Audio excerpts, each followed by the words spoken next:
Monster Trouble by Lane Fredrickson and illustrated by Michael Robertson.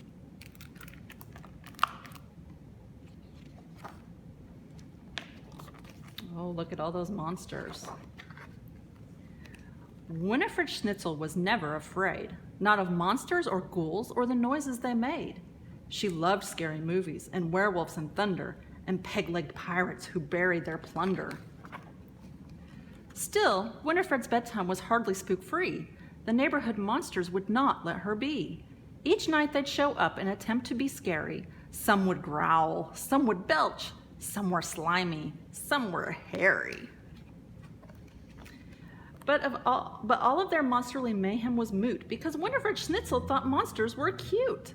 Still, night after night, all those monsters kept creeping into Winifred's room, interrupting her sleeping.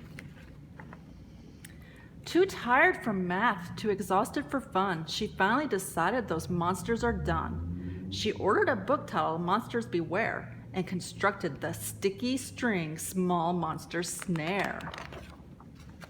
But that night, the big monsters all showed up first. The sticky string snare got stretched so much that it burst.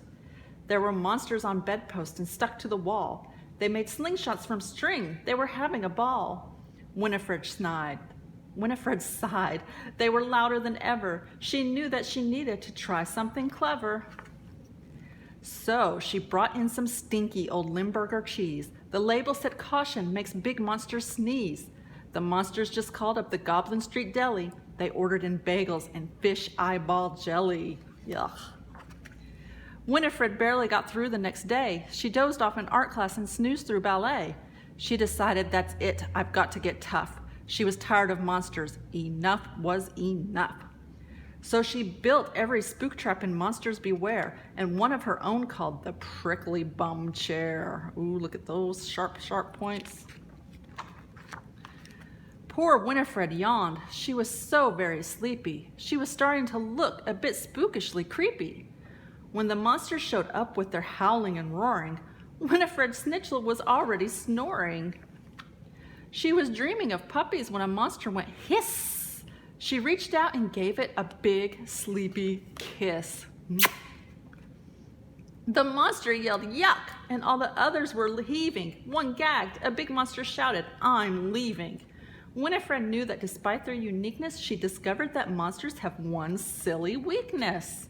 So she puckered and pouted and kissed them all good.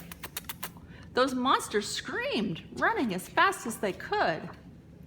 Now, Winifred sleeps very soundly at night. In the daytime, she's happy and perky and bright. But sometimes she finds that a monster's crept in, right around bedtime with a monsterly grin.